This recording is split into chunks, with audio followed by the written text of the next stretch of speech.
With all those pesky details out of the way, I'm very happy to introduce today's speaker. Um, the first is George Edmonston, a longtime local author, observer, retired professor as well. And Rob Mead, who, in addition to being the Washington State Law Librarian, is also an author in his own right. Gentlemen, I'm very happy to turn things over to you.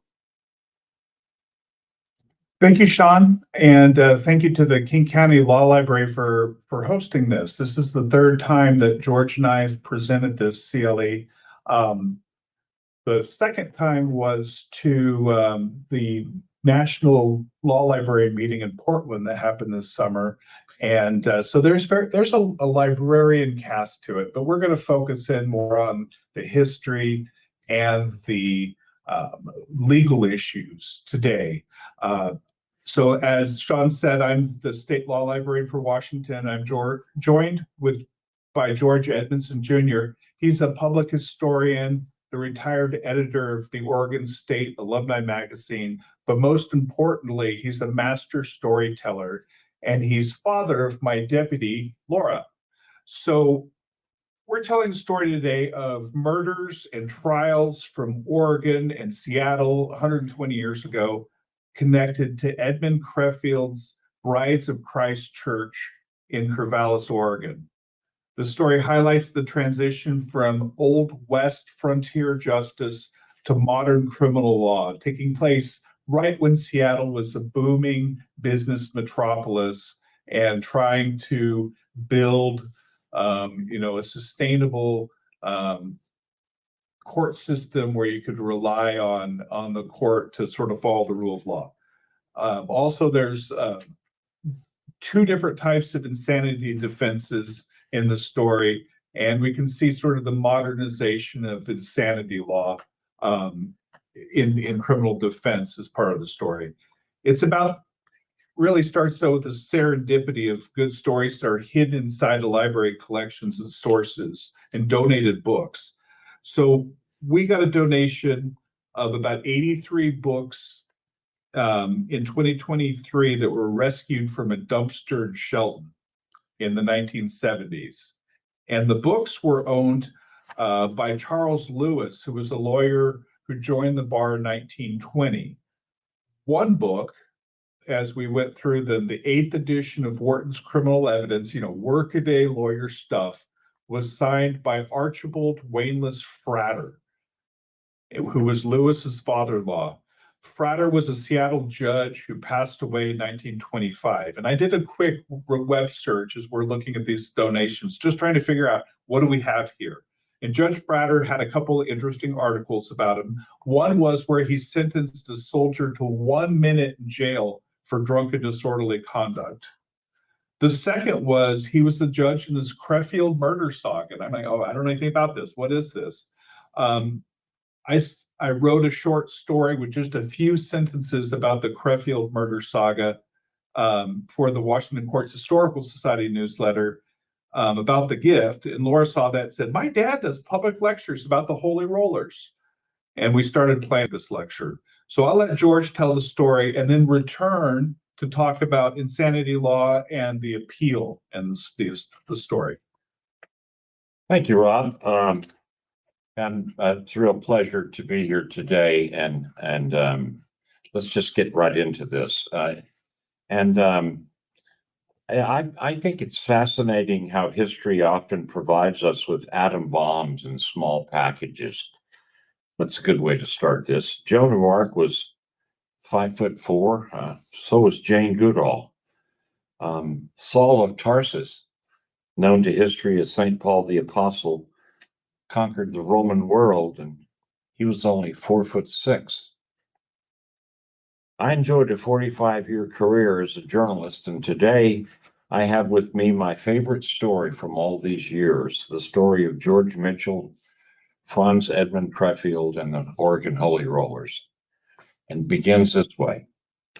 At just after 7 a.m. on Monday, May the 7th, 1906, Franz Edmund Crefield who stood only 5'3", was shot to death just outside the Quick drugstore at the corner of First and Cherry Streets in downtown Seattle. His killer, Crefield's killer, was a 23-year-old Portland, Oregon mill worker who had grown up in the Quaker town of Newburgh.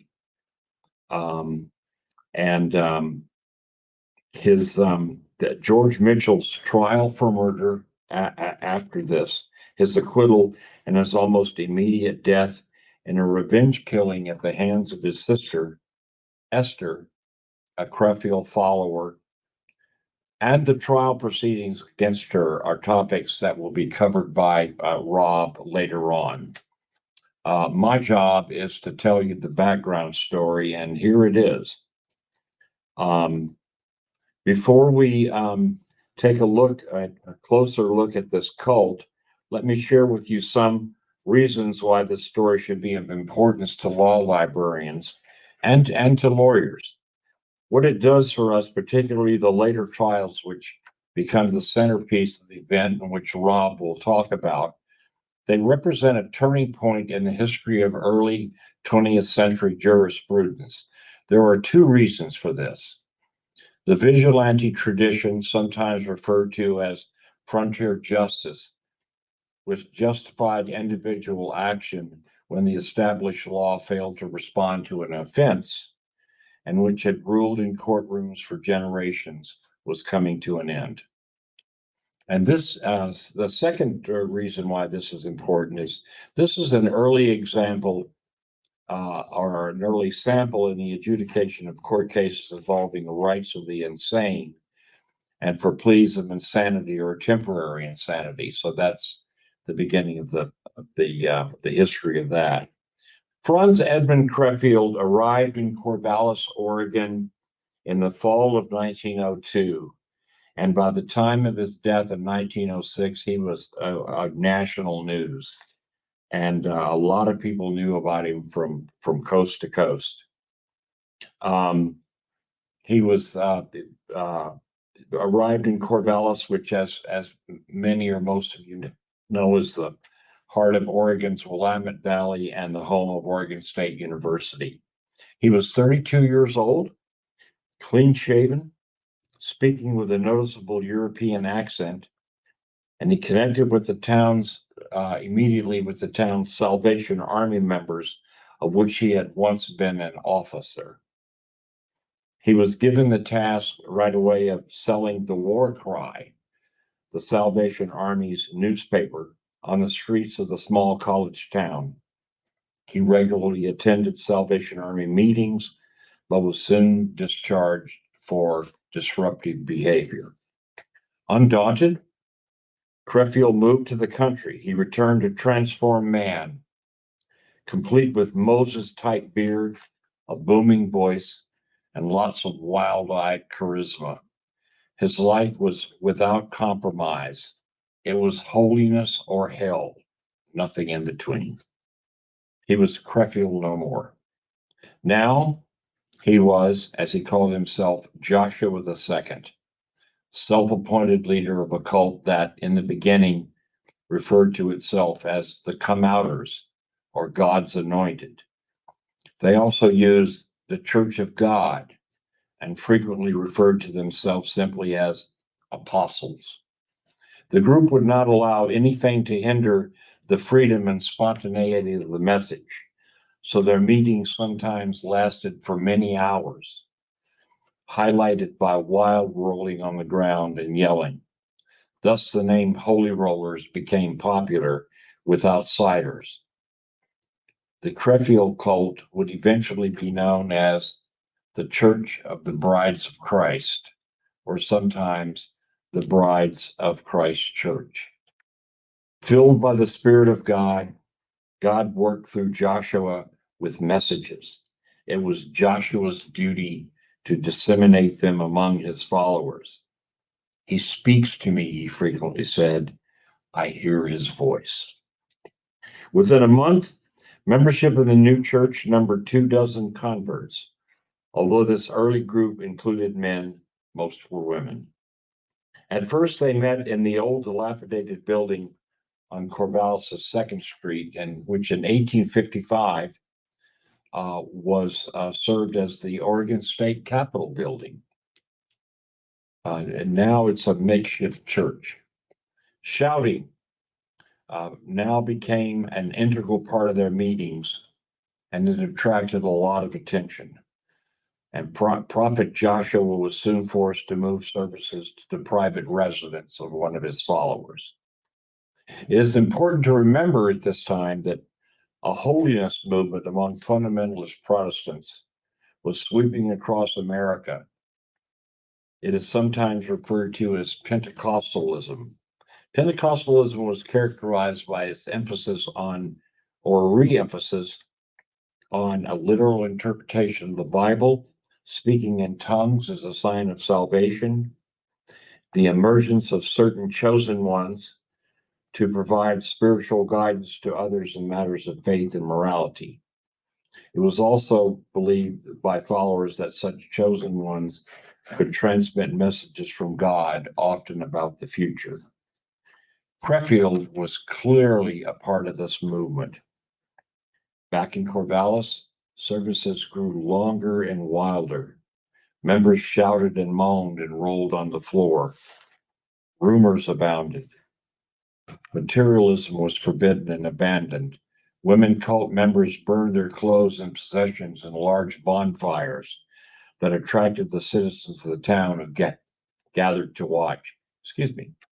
Rumors of dogs and cats being sacrificed began to circulate. Furniture and other household items were destroyed. The group banded together, slept together, ate together. They obeyed everything Crefeld preached and commanded. Joshua, it was said, was a hypnotist, a magician, a Marquis de Sade who put his followers into trances and made them perform sex acts. Most important, his preaching now began to center on a commandment he claimed was given him in a revelation by the Almighty himself. He was to select from among his females the one who would become the mother of the second Messiah. He, Joshua, would be the father. Not surprisingly, the married women began to drop out, taking their daughters with them. The handful of men in the group also made a speedy exit. Those remaining, mostly single women, helped Crefeld construct a small compound south of Corvallis on Smith Island in the Willamette River. Two of his most devout followers were George Mitchell's sisters, Bert and Esther Mitchell. Crefeld, now judged by public opinion as a serious nuisance, was captured, tarred and feathered, then chased out of town. Without its leader, the cult scattered. Bert Mitchell, now Mrs. Burgess Starr, moved to Portland. Esther Mitchell, still a teenager, moved back to Corvallis, but stayed in close touch with Bert. As for the banished prophet, the next day he was in Albany, about 8 miles away, bathed, shaved, and standing before an Albany magistrate. He was there to marry Maud Hurt, a devoted follower. A few weeks later, and leaving Maud behind, the prophet, Joshua, left for Portland to meet with Burgess and Bert Starr about what he told them were church matters. The visit grew nasty. Burgess accused Crefeld of indecent behavior with his wife, Bert. Subsequently, the prophet was taken to court, tried for adultery, found guilty, and prosecuted to the fullest extent of the law. At that time, as was the custom, Crefeld was sent to the state penitentiary in Salem. George Mitchell, furious about his sister's alleged involvement with Joshua and contemplating taking matters into his own hands, backed off when hearing the judge hand down a 15-month sentence to the strange cult leader. While in jail, an even bigger storm began to brew. It showed up as soon as Crefeld was released. He began writing letters to Esther Mitchell, George's sister, telling her he had been told by God that she was to bring forth the new Messiah. Brother George found out. He was livid. He began making plans to rid the world of this religious menace. Following Crefeld to Seattle, where Crefeld had taken his wife Maud to do some fundraising, Mitchell stalked the two for a week. In May of 06, that's 1906, the young man saw the couple walking down First Avenue near Cherry Street in the Pioneer Square district. He made his move. Mitchell walked up behind Joshua, stuck a .32 caliber pistol to his left ear and pulled the trigger. The bullet went through the prophet's skull and out his right cheek.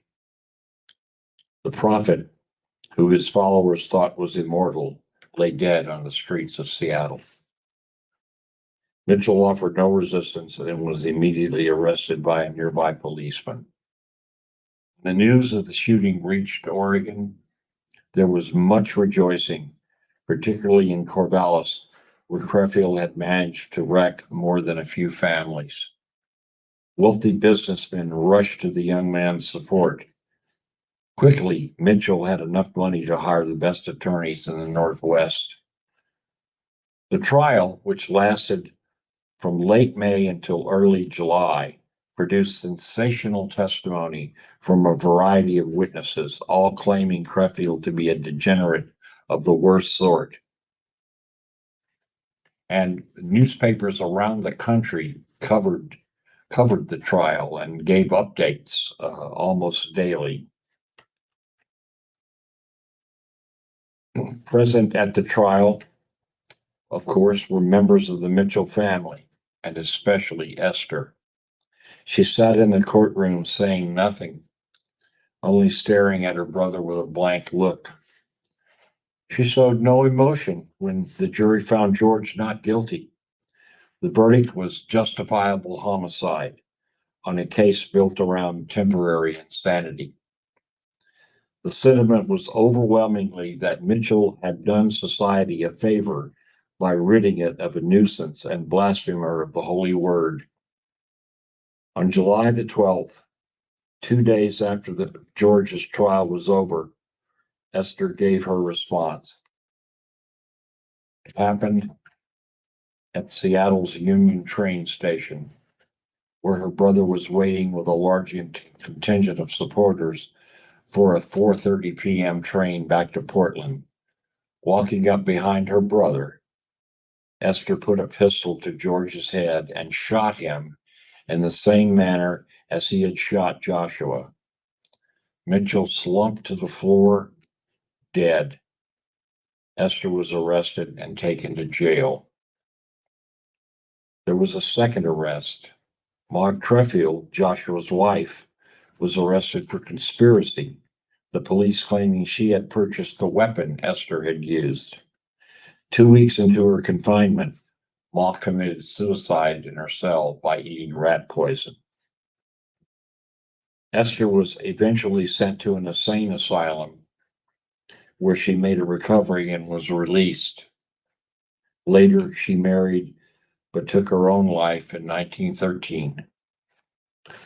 On July the 17th, 1906, a large crowd gathered at the Newburgh train depot to watch the arrival of the young mill worker who had been front page news for over 2 months. A large procession made its way to the Friends Cemetery in Newburgh, where George Mitchell was laid to rest next to his mother Martha in a grave plot donated by the good people of Newburgh.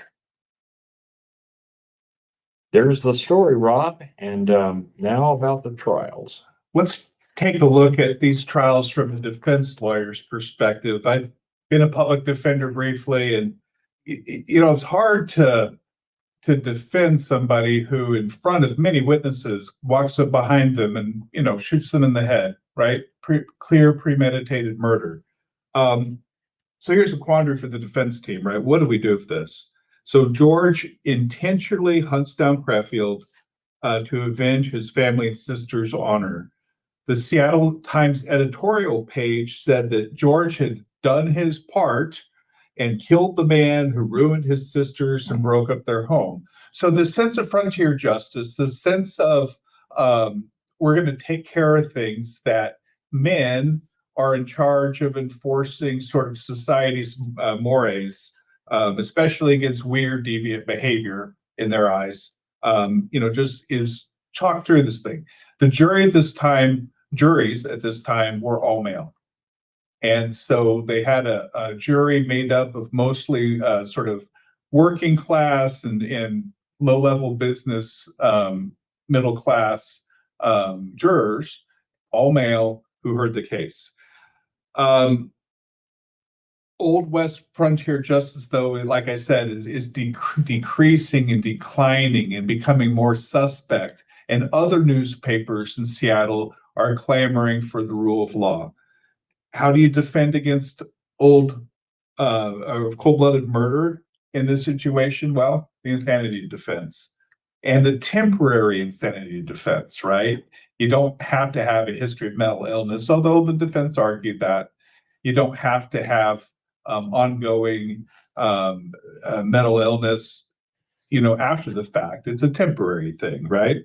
They cast Mitchell as temporarily insane at the time of shooting, blindly thirsting for revenge, using the Naughton test from, I think, the 1840s from Britain, where the defense had to prove insanity at the time of shooting in Washington by preponderance of the evidence. They brought in medical testimony, but they also brought in eyewitness testimony about his state of mind. It's an uphill climb, though. In 1872, in McAllister versus the Washington Territory, Justice Orange Jacobs, best name ever, wrote, "The world has had quite enough of that kind of insanity, which commences just as the sight of the slayer ranging along the barrel of a pistol marks a vital spot on the body of the victim and ends as soon as the bullet has sped on its fateful mission." In other words, very temporary insanity, right? The defense team had to contend with the fact that Crefeld's adultery had already resulted in a legal conviction and prison time, right? There was no need for revenge. So they were left with Esther's story. And how do we present George as so concerned about his sister as needing to take action in a way that shows his insanity, right? Esther was having none of it.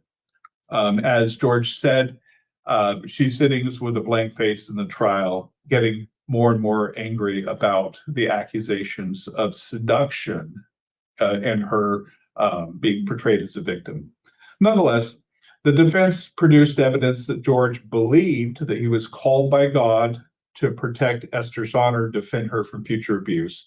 Another would-be Crefeld assassin, Ed Baldwin, testified when he discussed who was going to take care of this guy, that Mitchell was crazy at that time, and he would only talk about one subject, that of the harm done his sisters and the necessity of losing no time in carrying out what he believed was a divine injunction to kill Crefeld. Essentially, the defense tactic was to craft a temporary insanity defense as a way to get into evidence the notion that Crefeld had it coming and deserved what he got.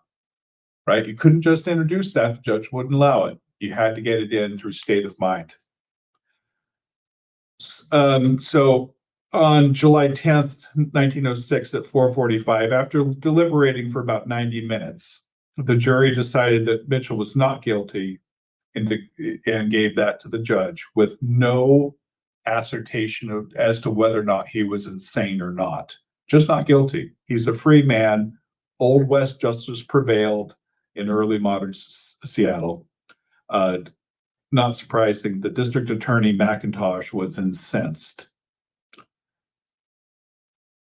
So we've heard about Esther Mitchell and Maude Crefeld's reaction to this. They then are arrested immediately and held, and their defense team takes a different insanity defense approach. So Judge Craffield cobbled together, Judge Fratter has to cobble together, how are we going to determine insanity, not the temporary insanity, but long-term mental illness, such that they're not able to assist in their own defense. And he did a sort of an ex parte mini trial with 3 doctors, including his own physician, to determine their competence to stand trial. The doctors heard testimony, often outside the presence of the judge, and even did physical examinations of the 2 women. None of them were trained in psychiatry.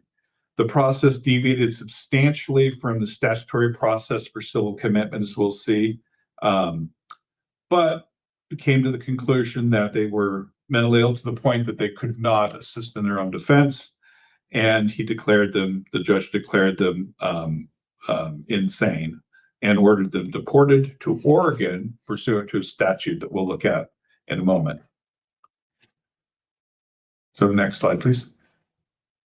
So the legal end of this story ends with the frustration of the King County prosecuting attorney, Kenneth McIntosh, and he has a sort of a Pyrrhic partial victory in the Washington Supreme Court. Think about it for a moment. He and his deputy, John Miller, lose a jury verdict in the George Mitchell case in a very political temporary insanity defense because of a killing to defend the family's honor, right? Not a valid defense in a modern political judicial system. They then lose any chance to appeal when Mitchell's killed 2 days later. Judge Fratter then cobbles together, as I mentioned, his own process to find the 2 women immune from prosecution. So he files a written prohibition with the Washington Supreme Court, challenging the 2 findings of insanity and then his order to deport the women back to Oregon pursuant to a 1905 statute. Let's look at how the case turns before the 7-member Washington Supreme Court. The court held that if Judge Fratter properly found Esther and Maud to be insane, but found the statute ordering the sheriff to deport insane people back to their homes in other states to be unconstitutional. So it was a split verdict. Justice Herman Crow wrote for the 4-justice majority. This is a 7-member court. Justice Root concurs in part, agreeing with the majority's insanity decision, but not the deportation issue, stating the fact that many, probably a majority of states have and are enforcing statutes of this character shows there must be a somewhat general belief in their policy and validity. People are doing it, so therefore it must be fine for sheriffs to take people across state lines, to deport them, to get them back to their own state so that somebody else deals with the mental illness issue, right?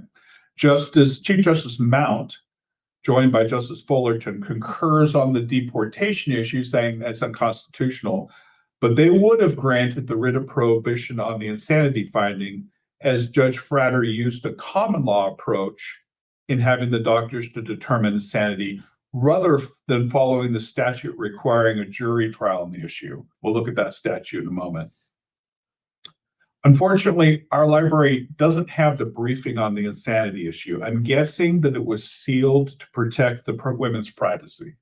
We do have the briefs on the deportation issue. So we have a complete collection of the briefs in chief for Washington Supreme Court cases going back well into territorial period. So next slide. So the argument, and this is really where the case turns, Judge Fratter argues that it was critical to determine competency to stand trial. Does insanity prevent a fair trial? And the court says, we think this position is well taken, that the court is possessed of the inherent power and jurisdiction to conduct such inquiry without regard to statutory authority, therefore. So common law, go ahead, figure out whether somebody is able to assist in their own defense and stand trial. Next slide. In this instance, the respondent, in the exercise of his inherent powers as a judge, this is from the court, proceeded himself and by a commission to determine the sanity or insanity of these women, and in the procedure adopted endeavored to comply with the provisions of section 266 of Ballinger's 2660 of Ballinger's annotated codes, knowingly placing an insane person on trial for a crime punishable by death is a procedure not to be tolerated by the courts of any civilized nation. So, yeah, he tried. He tried to comply with the statute, but his process was good enough for due process purposes, right? And overlaid with the constitutional Sixth Amendment issue of, can you assist in your own defense, especially in light of the seriousness of a death penalty case? Next slide. So the rule from the court, the Sixth Amendment to the Constitution of the United States guarantees that the accused in all criminal prosecution shall be informed of the nature and cause of the accusation against him and have the assistance of counsel for his defense. How can an insane person be informed of the nature and cause of the accusations against him, or how could he employ counsel to assist him in his defense? Of what avail are these and other constitutional guarantees if the accused can be placed on trial while he is actually insane? So this case turns on the same issues that we still deal with today. Mental illness at the time of a murder and competence at the time of trial to assist in your defense. Of course, courts now will order people to be medicated in order to stand trial and those sorts of things. It's got much more complicated. But the legal issues are ripe 120 years ago, and the courts are struggling with them that long ago. And further back, right, McNaughton's an 1840s case. The statute didn't expressly deal with the pre-trial determination of the Sixth Amendment right to competent counsel enough to assist in the defense. So the court holds that Judge Frater endeavored to comply with the statutory procedure, but actually acted under the inherent power of the court in order to make sure the constitutional rights were protected. Next slide. Second issue, right? Our statutes can have no extraterritorial force. So in this issue, such as we do find lead to the conclusion the statute is nugatory. I love that word. For the reason that it legally cannot be fully enforced. So it's void, right? By this statute, it is made the duty of the sheriff to convey the insane person to his home in another state. He could exercise no official authority or functions beyond the limits of the state of Washington. So the Constitution limits the sheriff's authority as soon as they cross the border and couldn't actually legally make somebody go to their home in Oregon.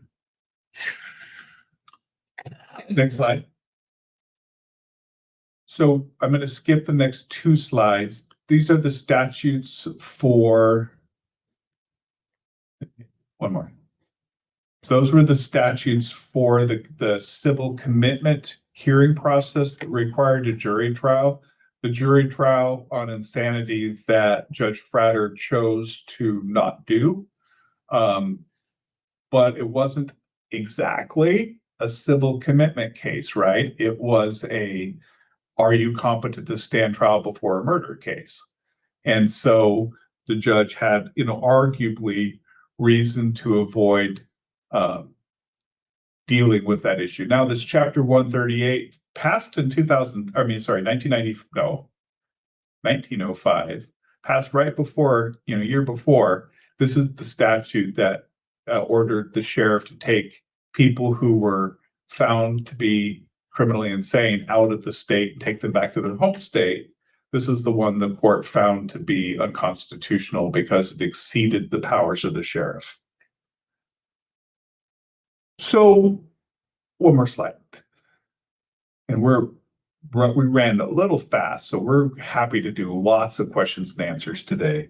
The law continues to struggle with the intersection of mental illness and violence. And I think it really bears mentioning that people with mental illness are much more likely to be victims of violence rather than perpetrators.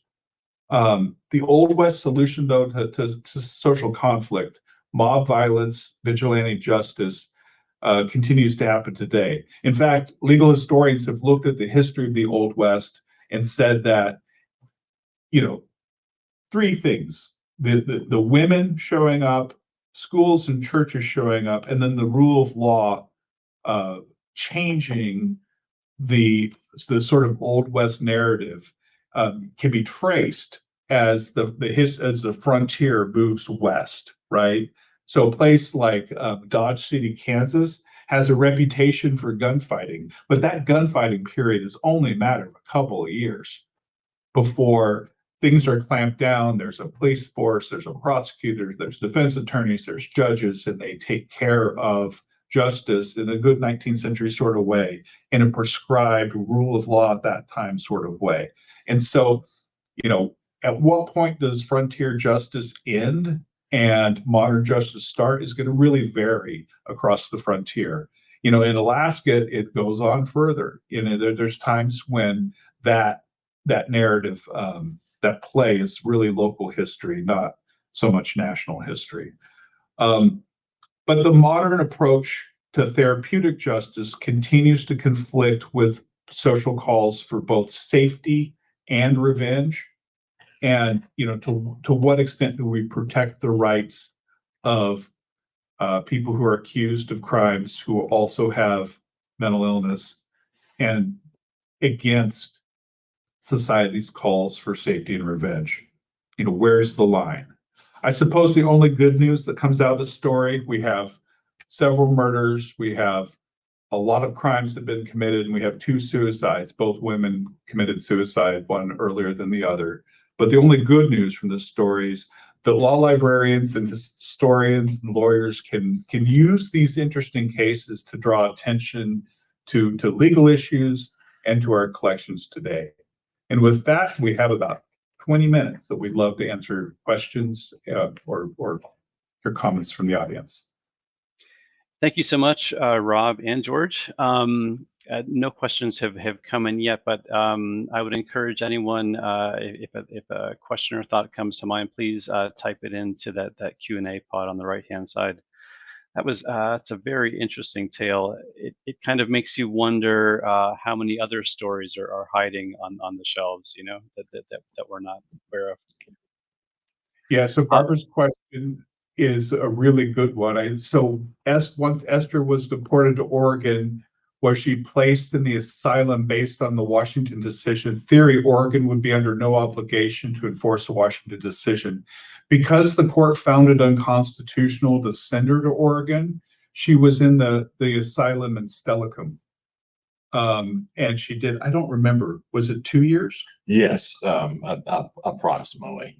About 2 years, and then was released and went back to Oregon for another, 15 years, something like that. Yeah. That is a good question. Again, if anything comes to mind, please type it into the Q&A pod. A colleague of mine, the librarian, also has a very nice display with some historical photos that we have here in the lobby of the King County Law Library. So if anyone's in the neighborhood, I would encourage you to pop in and take a look.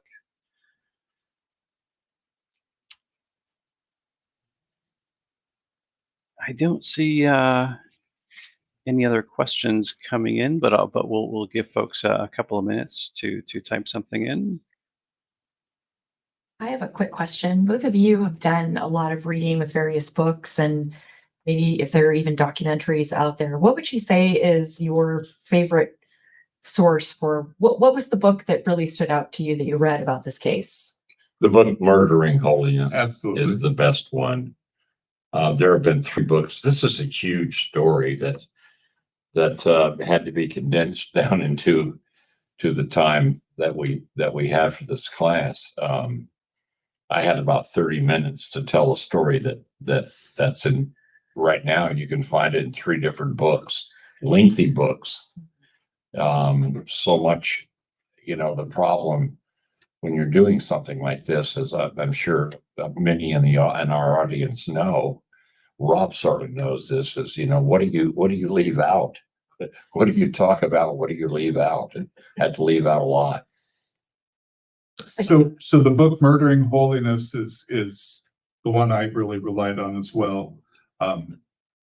The Karen Masters asked, I may have missed this, but when did the practice of deportation end in Washington? It barely started, right? It was passed in 1905 and was found unconstitutional in 1907. So I don't know if any, not very many people were deported under that statute.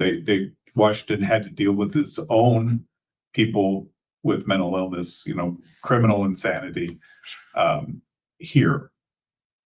And then Michael Rogers asks, did the court consider how to define insanity and how to prove it?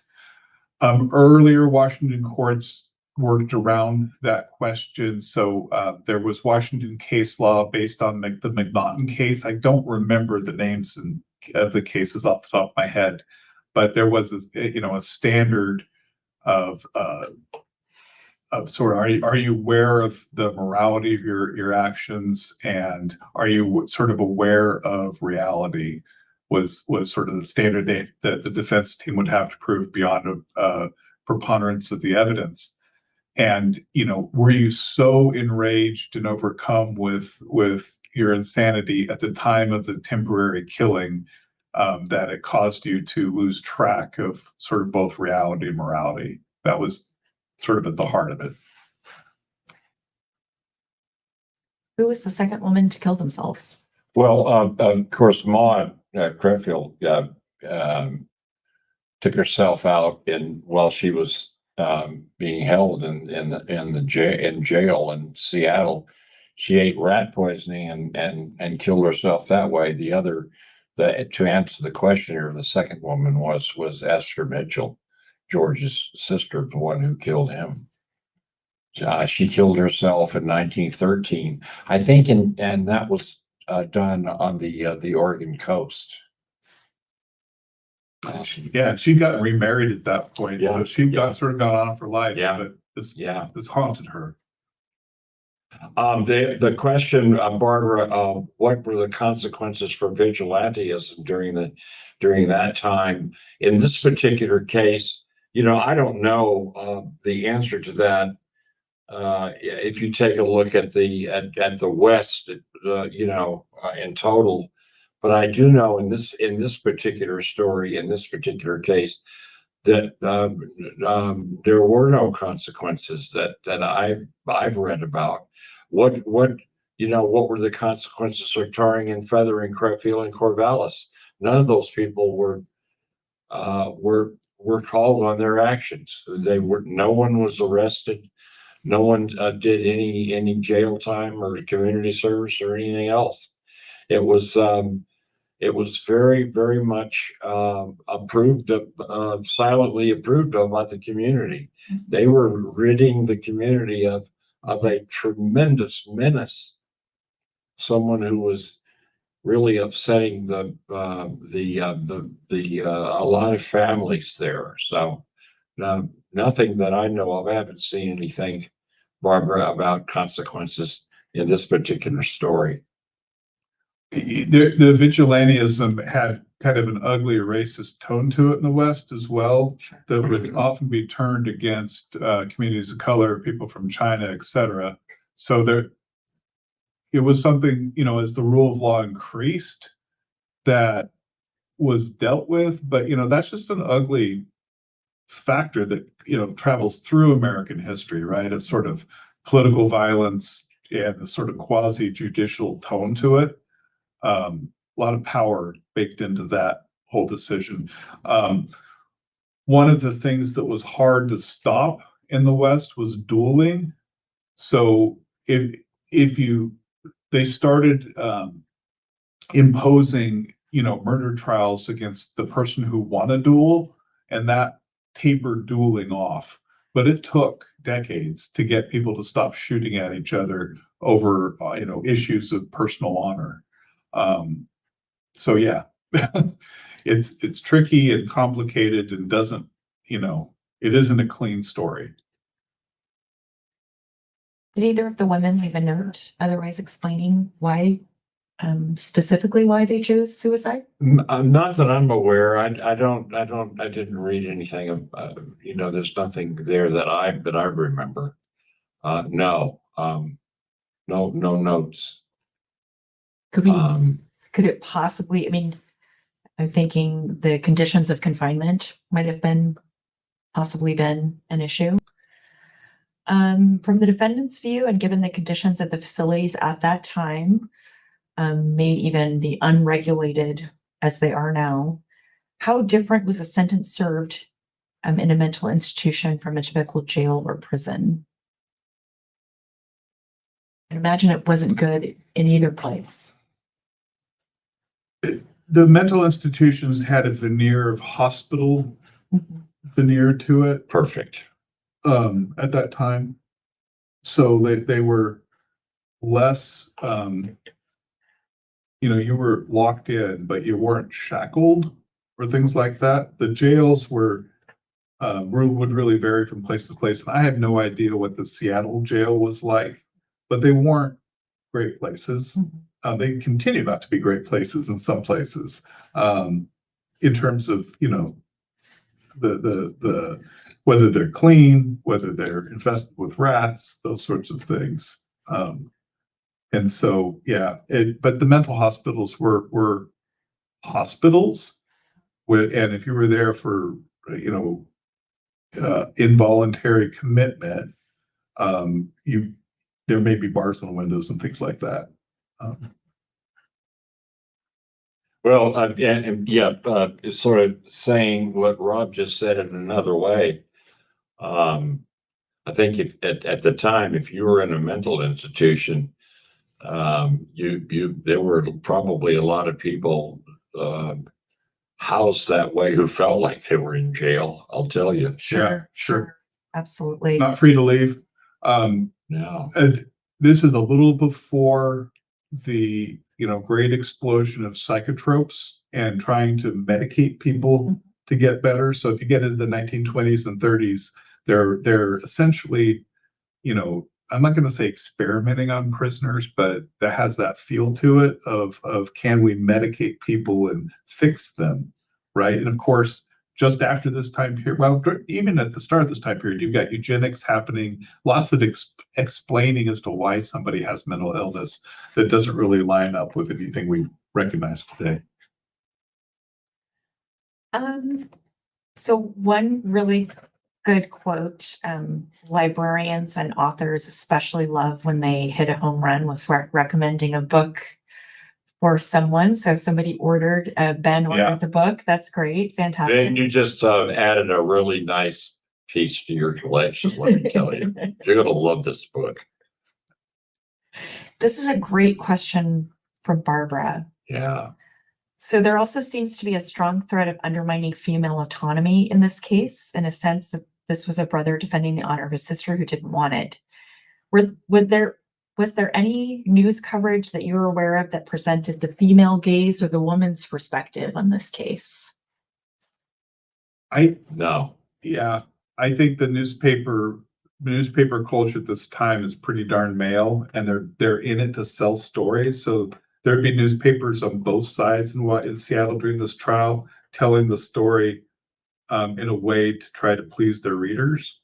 I'm reading the newspapers through Murdering Holiness, but I didn't see. There was discussion in the book about the women who came up to thank George after trial, saying they weren't young women. It was the middle-aged and older women who were thanking George for doing his part, which I thought struck me as kind of creepy. But I'm looking at it from a male perspective 120 years later. So sometimes even in what's relatively recent history, it's hard to change your the magnifying glass with which you're viewing the history at. It's hard for me to escape my own lens. And at this time, too, women would not have had the right to vote in Washington or the right to serve on juries. That's right. Right. So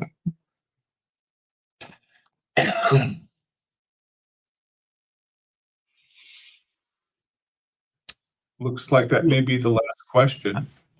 I think that was the last question. We can leave this up for a few more seconds in case somebody else thinks of another one.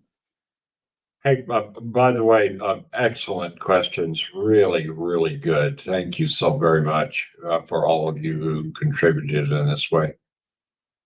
Indeed, definitely.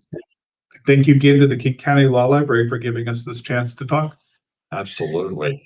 It was very interesting, and in a few weeks we'll have a video of this CLE posted to our website, so folks can watch it again or refer friends to it. We'll include some of those book recommendations as well.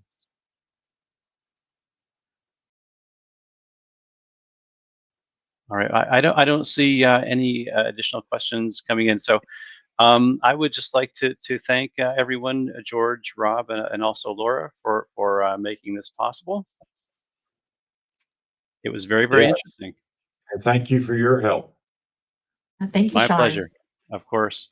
All right, I'm going to change things up a little bit and show everyone the survey. Please take just a few minutes to let us know what you think about today's class. And thanks again for dialing in.